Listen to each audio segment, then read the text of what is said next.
जो है वो महाराष्ट्र विधानसभा से जुड़ी, जहां पर आज भी हंगामे के आसार हैं। जी हां, अबू आजमी के मुद्दे पर हंगामा हो सकता है महाराष्ट्र के विधानसभा में। और आपको बता दें, एकनाथ शिंदे ने निलंबित करने की मांग की है। अबू आजमी अपने बयान पर माफी मांग चुके हैं। अबू आजमी ने औरंगजेब को लेकर के बयान दिया था। उन्होंने कहा था कि इतने भी क्रूर शासक जो है औरंगजेब नहीं था, उसने कई सारे मंदिर बनवाए। और उसी के लेकर के लगातार विवाद का दौर जो है वो जारी है, प्रतिक्रियाओं का दौर जारी है। और अब इसको लेकर के महाराष्ट्र विधानसभा के अंदर में हंगामा देखने को मिल सकता है आज के दिन में। और ऐसे में एकनाथ शिंदे ने उनको निलंबित करने की मांग की है। तो ये बड़ी खबर आ रही है अबू आजमी को लेकर के। आपको बता दें, अबू आजमी ने विवादित बयान दिया था। अबू आजमी ने औरंगजेब को एक क्रूर शासक नहीं बताया। उन्होंने कहा, मुझे लगता है कि वो क्रूर शासक नहीं थे।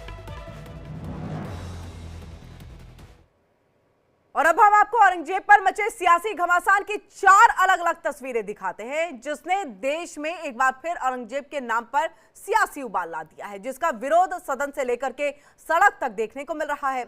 वहीं अब डिप्टी सीएम एकनाथ शिंदे ने भी विधानसभा से निलंबित किए जाने की मांग की। और ये देखिए, ये 4 तस्वीरें हैं जहां पर औरंगजेब को महान कहा गया। और हमारे साथ यहाँ पर शिवसेना नेता संजय निरुपम हमसे जुड़ चुके हैं। सर, सबसे पहले तो यही कि देखिए, इस तरह का अबू आजमी की तरफ से जो बयान आया है, विधानसभा में हंगामा तो होगा ही, लेकिन एकनाथ शिंदे ने तो यहाँ पर सीधे तौर पर कह दिया है कि निलंबित कर दिया जाना चाहिए। बिल्कुल, अबू आजमी ने जो बयान दिया है और जिसमें औरंगजेब का गौरवगान कर रहे हैं और छत्रपति संभाजी महाराज के जो पूरा पराक्रम था उसको कहीं ना कहीं एक कम दिखाने की कोशिश कर रहे हैं, बहुत शर्मनाक बयान था। और शर्मनाक बयान पे हमारी पार्टी के मुख्य नेता बहुत गुस्सा हुए और उन्होंने एक डिमांड की है, मांग की है कि इनको सदन की सदस्यता से निलंबित कर देना चाहिए। क्या होता है कि जितने मुस्लिम लोग हैं, लीडर हैं, ये बार बार कहते हैं कि हमारे पूर्वजों का खून इस मिट्टी में मिला हुआ है, लेकिन सच यह है कि उनको इस मिट्टी से लगाव नहीं है। उनको जो हमारे देश के आक्रांता थे उनसे ज्यादा लगाव। हमारे देश के जो वीर थे, इस मिट्टी में पैदा हुए जो वीर थे, जिन्होंने भारत के गौरव के लिए, वैभव के लिए लड़ाई लड़ी, संघर्ष किया, उनके प्रति उनके मन में कोई प्रेम नहीं है। और एक बार फिर से अबू आजमी ने ये साबित कर दिया है कि यहाँ के मुसलमान छत्रपति शिवाजी महाराज और संभाजी महाराज और ऐसे तमाम राणा प्रताप जैसे जो महापराक्रमी राजा थे, जिन्होंने लड़ाई लड़ी देश की आजादी के लिए, देश की संप्रभुता के लिए, उसके प्रति उनके मन में कोई लगाव नहीं है, कोई प्रेम नहीं, कोई मोहब्बत नहीं जी। लेकिन संजय जी, इसके पीछे मंशा क्या है? क्योंकि देखिए, इस तरह से कई विवादित बयान जो है अक्सर आते रहते हैं। आप मुस्लिम शासकों को जो है यहाँ पर बेहतरीन बता देते हैं, आप हिंदू शासकों, देखिए यहाँ पर कंपैरिजन कर दिया गया कि हिंदू ऐसे कई सारे शासक रहे जो उनसे ज्यादा क्रूर थे। मंशा क्या है? क्या आप एक संदेश देते हैं, क्या मैसेज देते हैं इसको लेकर के, इस तरह के बयान से? ये बुनियादी तौर पर जो मुस्लिम लोग हैं ना, वो जो क्लेम करते हैं कि हम देशभक्त हैं, हम देश से प्रेम करते हैं, सच ये नहीं है। उनके अंदर इस्लाम से ऊपर कुछ भी नहीं है। इस्लाम को भी सबसे ज्यादा प्रेम करते हैं। अपने धर्म से प्रेम करना तो गलत बात नहीं है, लेकिन धर्म के आगे अपने देश को कम आंकना, अपने देश की परंपराओं को कम आंकना, अपने देश के गौरव गाथा को कम आंकना, यह एक उनके खून में है, उनकी मानसिकता में है, सरासर गलत है। इसी तरह के सोच से निकल के आते हैं ओवैसी और ओवैसी जैसे तमाम जो अबू आजमी जैसे जो नेता हैं, तो सबक सिखाना बहुत आवश्यक है, क्योंकि इनका महापाप। बिल्कुल, लेकिन संजय जी ये देखिए कि उसके बाद आप माफी मांग लेते हैं और साथ ही ये भी कहते हैं कि देखिए, बोलने की आजादी है हमें, हम जिनको चाहे उनको बेहतरीन बता सकते हैं। तो क्या बोलने की आजादी, अभिव्यक्ति की आजादी ये है कि आप अपने ही देश के जितने शासक रहे उनको आप गलत बता दें, उनको क्रूर बता दें, बाकी बाहर से आए शासकों को आप बेहतरीन बता दें और ये कह दें कि देखिए हिंदू मंदिर बनवाए गए हैं?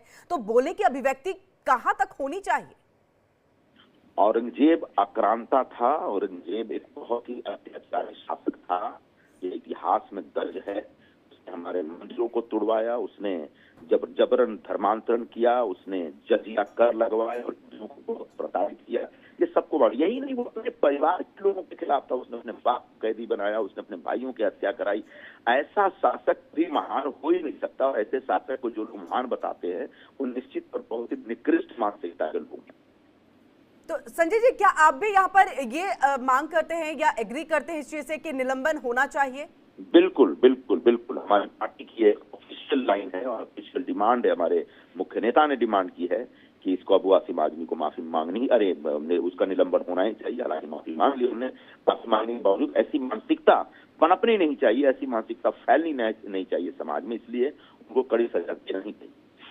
जी, बहुत बहुत शुक्रिया संजय जी हमारे साथ यहाँ पर जुड़ने के लिए और बातचीत यहाँ करने के लिए। इसी के साथ देखिए, महाराष्ट्र में समाजवादी पार्टी के विधायक अबू आजमी के बयान पर कांग्रेस पार्टी के सीनियर नेता और उत्तराखंड के पूर्व सीएम हरीश रावत ने औरंगजेब पर बयान दिया है। उन्होंने कहा है कि ये ऐतिहासिक तथ्य है कि औरंगजेब एक निरंकुश शासक थे और कुछ हद तक औरंगजेब धर्मार्थ भी था। तो साथ ही उन्होंने ये भी कहा कि मुगल साम्राज्य का पतन भी औरंगजेब की धार्मिक कट्टरता के कारण ही शुरू हुआ।